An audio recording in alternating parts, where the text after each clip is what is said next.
Welcome in, everybody, to the Week 3 edition of Sink or Swim, presented by your boy Brandon, United Football Media, a.k.a. the Captain.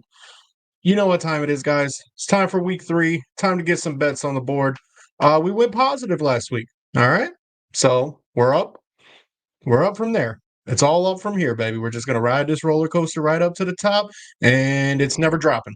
It's never dropping because we're just going to keep riding to the top.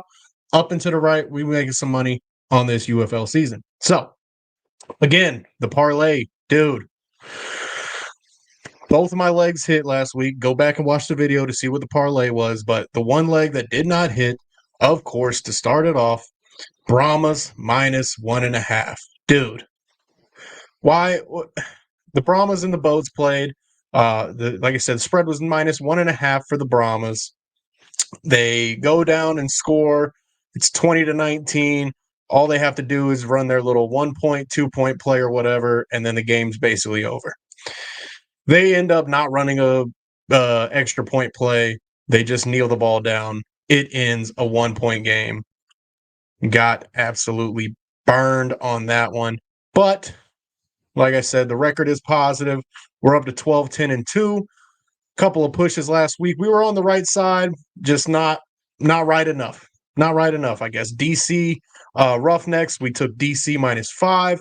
That game ended in DC winning by 5.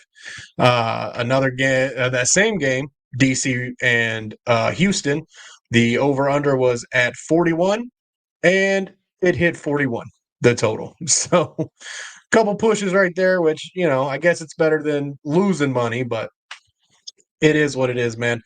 Let's get into it. Week 3, starting off first game of the weekend, DC Defenders at Arlington Renegades. A home game really for both teams. If you don't know, the UFL hub is based in Arlington. So all the teams practice in Arlington. All the teams are living in Arlington.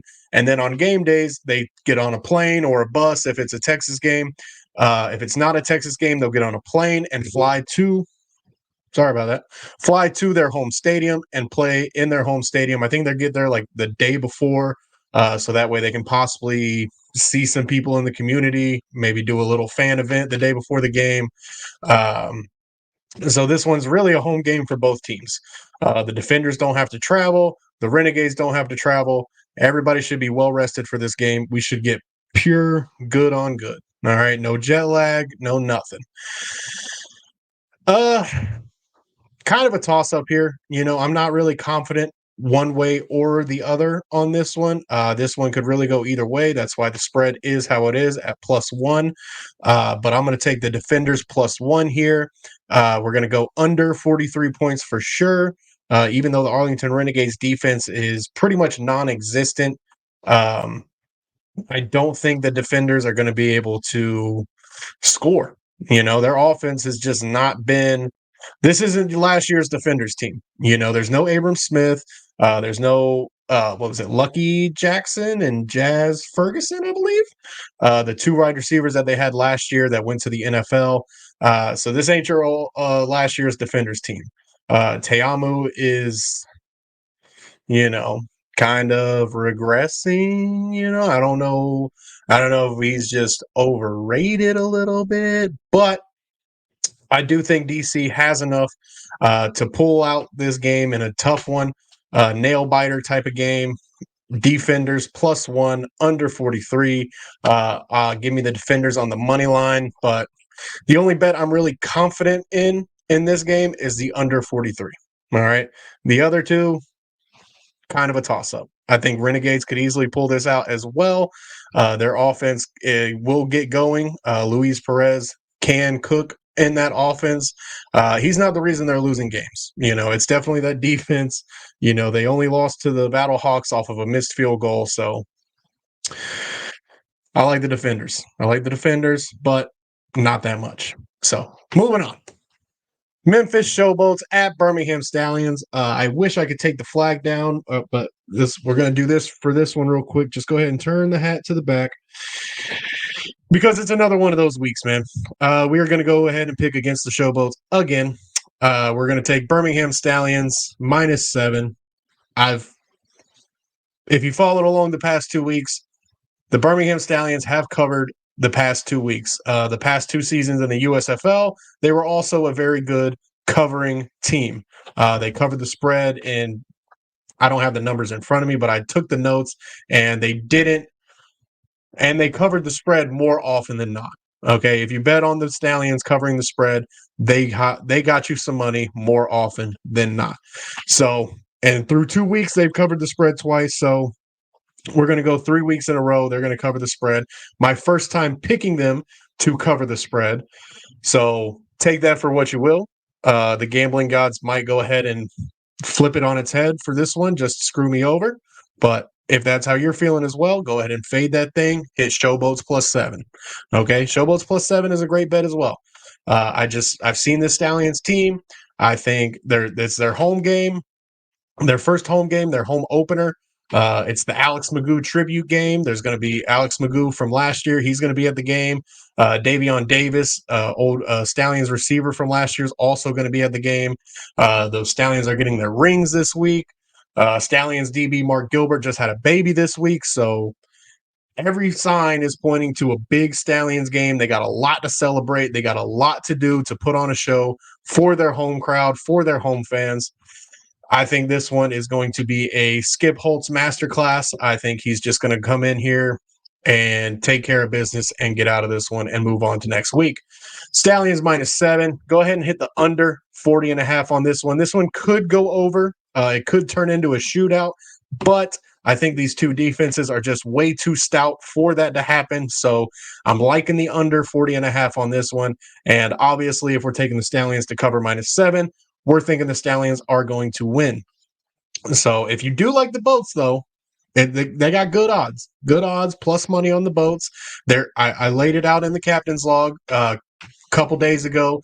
Go check that out, and you can see how we can win. Okay, the Showboats can win this game, but as of now, I don't think this isn't our game against the Stallions. Okay, we've got them in a couple weeks at home at the Liberty Bowl. I think that is going to be our chance to get the Stallions. We're not going to get them this week. So moving on, let me turn the hat back around so all my yacht club people can maybe love me again. I'm sorry, guys. Got to take the heart out of it, put the wallet into it. All right. So Houston Roughnecks at the Michigan Panthers. Kind of stinker of the week right here. Okay. The absolute stinker of the week of a game right here. Two teams that are just absolutely inept at offense. They just cannot do anything on offense. Given the slight edge to the Panthers here because they have Jake Bates, who we've seen knock down 60-yard field goals like it's nothing. So theoretically, all the Panthers have to do is return the kickoff to about midfield, pick up one first down, boom, we're in Jake Bates field goal range pretty much. So Michigan always has a chance to score 3 with that leg of Jake Bates. The Houston Roughnecks, J.J. Molson kicker. The Houston Roughnecks kicker, J.J. Molson, is also very good so far. I don't think he's missed a field goal this year. He's got a long of 55, I want to say. But got to take the Panthers here. I just think their offense is a little bit more explosive. Wild. Redact that. Scratch that off the record. Neither one of these offenses are explosive. I think the Michigan's offense is a little more well-oiled. Maybe. Does that work? I don't know. EJ Perry, if they can just let him run, instead of trying to have him drop back and pass for 30 passes. I think he had 30 attempts last week in the Birmingham game. That's not EJ Perry's game. That's not EJ Perry's game at all. EJ Perry's game is a little read option. Either hand it off to Wes Hills or tuck that thing and run. Couple of slants, couple little easy routes for him, screens. EJ Perry ain't gonna light you up on the passing yardage. Okay, he's here for his legs. He's here to run around and make some plays. So you kind of saw the Panthers do that in week 1. Just kind of let Perry cook. Really, just let him do his thing. Let him be the quarterback that he's comfortable being. So if they can get back to that and let EJ Perry run around, which he's going to be doing against this Houston Roughnecks defensive front, I think they have a chance to win this one. But The interesting piece to this game is Houston Roughnecks quarterback Reed Sinnett is going to be the starter for this game. Their original QB1, Jarek Guarantano, injured his rib or his back or something like that. He's going to be out for the next 2 or 3 weeks, maybe 4 weeks. They did not put him on IR, so he'll probably be back in 4 weeks because IR is a minimum of 5 weeks that you have to stay on. So, but when we saw Reed Sinnett come in for the injured Jarek Guarantano last week, he was moving the ball well, put up 200 yards. I believe he had a touchdown and an interception. The Roughnecks just lost one of their key playmakers, Kirk Merritt. So I think that's going to be a huge loss for him. And I still don't think Mark Thompson is playing this week. If he does play, I don't think it's going to be 100% Mark Thompson. And even if he does play, I think the Michigan Panthers defense is good enough to stop Mark Thompson because that's all they're going to focus on. They're not going to focus on Justin Hall. They're not going to focus on the receivers. They're not going to focus on Reed Sinnett. The Roughnecks' strength is their running game. And the Roughnecks' superpower is when they have Mark Thompson in the running game. So if all that works out for Houston, sure, they can win the game. But we're going Michigan here, -2, under 38. This is going to be like a 15-12 type of game. Some weird score like that with the extra point rules and stuff. So definitely under 38 here. Under 38 feels like the lock of the weekend. Okay, I'm sure a lot of other people are saying that. I've seen a few other folks taking that bet. That's the one. Okay, if you want to throw your max limit bet on anything, under 38 Roughnecks at Panthers, I feel like that's the one. This is not investment advice. Don't sue me. Whatever disclaimer I got to say. But moving on, Michigan -2, under 38, Panthers money line. Last game of the weekend, we've got the St. Louis Battlehawks going to the San Antonio Brahmas, playing in the Alamo Dome. I would have went a little bit different with this one if they were going to St. Louis. I do believe the Battlehawks have some sort of home field advantage. We saw how loud that crowd got last week and how it could affect games. We saw a couple false starts, pretty much that you could credit to the crowd noise. So, being that this game is in the Alamo Dome, San Antonio's home field, they've got a decent little home crowd. Nothing crazy that'll really sway you one way or another, but it's not St. Louis, so they don't have to worry about the St. Louis crowd. Later on in the season, obviously, they'll have to go to St. Louis and play them, but that's another story. This right here looks like the game of the week. We've got two pretty high-powered offenses that can put up points. The Battlehawks defense, I would probably give the edge to just a little bit more, but not much more. I think both these teams are very well matched. This should be a good game, a knockout, drag out, a little bit of a shootout. So we're liking Brahmas +1 here. Give me the over 42 and Brahmas on the money line with that plus money. Could the St. Louis Battlehawks win this game? Easily. They have the talent to do it. Their roster is stacked from top to bottom. But with that roster, we really haven't seen them do much. Last week they had a great game. They had a great game last week offensively against the Renegades. They were able to move the ball up and down the field, get points, but that's the Renegades. Renegades have the worst defense in the league by a good margin. So it's kind of hard to tell off of that game. But Battlehawks got a lot of playmakers. It looks like they found maybe their real running back one now. Wayne Gallman, the first couple games here, has not really gotten it going. Last game, we saw Mateo Durant really take off and explode onto the scene. Had a touchdown for him, had a good amount of yards. But the Brahmas, man, they seem to win. Even when they shouldn't win, they find a way to win. They say Wade Phillips, he's a good guy. He's a good coach.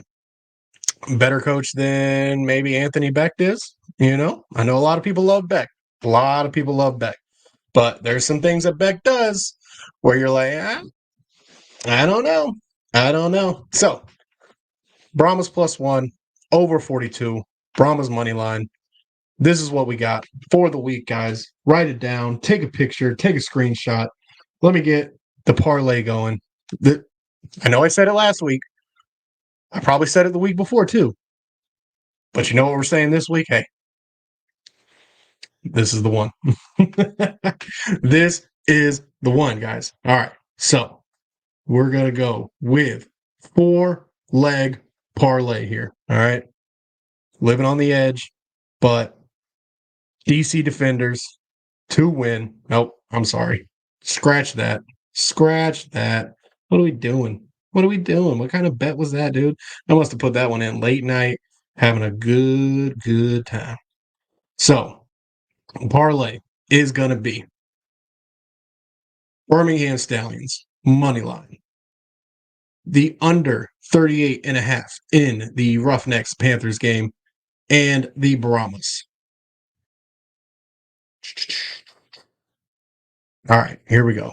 Birmingham Stallions, money line, under 38.5 Roughnecks at Panthers. Brahmas to beat the Battlehawks straight up on the money line, plus 393. Bet $5, win around $25. 24.64 is the payout on that one. So Birmingham Stallions money line, under 38.5 points in the Roughnecks Panthers game. San Antonio Brahmas to win. That's what I got for you guys this week. Hope we can make some money. Hope you guys keep coming back. Subscribe to the channel. Watch all of our team shows. I think we're about to get a Panthers and a Renegade show going on. So once we get that, we'll have a podcast for every single team, guys.